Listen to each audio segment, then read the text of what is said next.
Hi all my dear friends. ఈ మధ్య మేము అమెరికా వెళ్ళాము. స్టాచ్యూ ఆఫ్ లిబర్టీ చూసాము. మే 9 నాకు స్టాచ్యూ ఆఫ్ లిబర్టీ చూడాలని ఎప్పటి నుంచో కోరిక. ఎందుకు ఆమె టార్చ్ పట్టుకుంది, అసలు ఏంటి, వాట్ ఈస్ దిస్ అనేది తెలుసుకుందామని అనుకున్నాను. తెలుసుకుని మీకు చెప్తాను. నేను స్టాచ్యూ ఆఫ్ లిబర్టీ చూసొచ్చాను అని అనగానే నా మనవరాలు అద్విక వెంటనే అడిగింది, స్టాచ్యూ ఆఫ్ లిబర్టీ అంటే ఏంటి, ఎందుకు పెట్టారు అమ్మమ్మ అనేసి. మీకు రాలేదా ఆ డౌట్? చెప్పండి. మనం ఈ స్టాచ్యూ ఆఫ్ లిబర్టీ గురించి అద్భుతమైన విషయాల్ని తెలుసుకుందామా. యాక్చువల్గా ఈ విగ్రహాన్ని అమెరికా నిర్మించింది అనుకుంటున్నారేమో. అమెరికా కన్స్ట్రక్షన్ చేయలేదు. దీన్ని ఫ్రాన్స్ అమెరికాకి గిఫ్ట్గా ఇచ్చిందంట. ఎందుకు ఇచ్చిందబ్బా? 1865లో ఫ్రాన్స్కి చెందిన ఒకతను ఎడ్వర్డ్ డి లాబిలే అమెరికాలో ప్రజాస్వామ్యం మరియు స్వేచ్ఛను, ఫ్రీడమ్ అండ్ దర్ లిబర్టీ గురించి గౌరవిస్తూ ఒక గొప్ప మాన్యుమెంట్ని గిఫ్ట్గా ఇవ్వాలని అనుకుంటారట.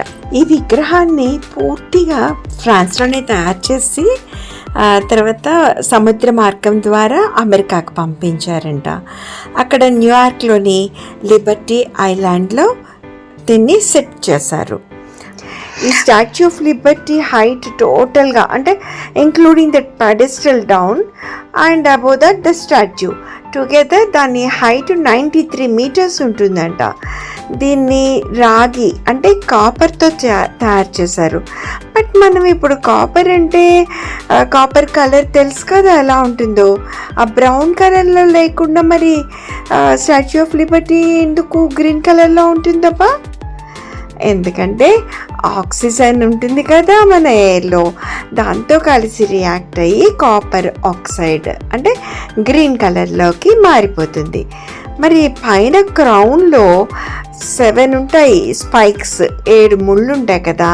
దాని అర్థం ఏంటో తెలుసా? అన్నీ ఆలోచించి భలే తెలివిగా చేశారు. అవి ప్రపంచంలోని 7 కాంటినెంట్స్, 7 కాంటినెంట్స్, 7 మహాసముద్రాలు, ఓషన్స్ ఉన్నాయి కదా, వాటిని సూచిస్తాయి. అంటే ఇప్పుడు ఫ్రీడమ్ అనేది, ద లిబర్టీ అనేది ఎవరికి, not only to the America country ఒకటే కాదు, అన్ని కాంటినెంట్స్కి లిబర్టీ వచ్చేసింది అని స్టాచ్యూ ద్వారా మనకి చెప్తున్నారు. ఇంకా ఇక్కడ మనకి క్లియర్గా కనిపించట్లేదు కానీ ఆమె ఫుట్ దగ్గర, స్టాచ్యూ ఆఫ్ లిబర్టీ ఫుట్ దగ్గర సంకెళ్ళు ఉంటాయి, అంటే చైన్స్ కట్టేసి ఉంటాయి. ఆ చైన్స్ తెగిపోయినట్టుగా ఉంటాయి. అంటే ఇంకా బానిసత్వం,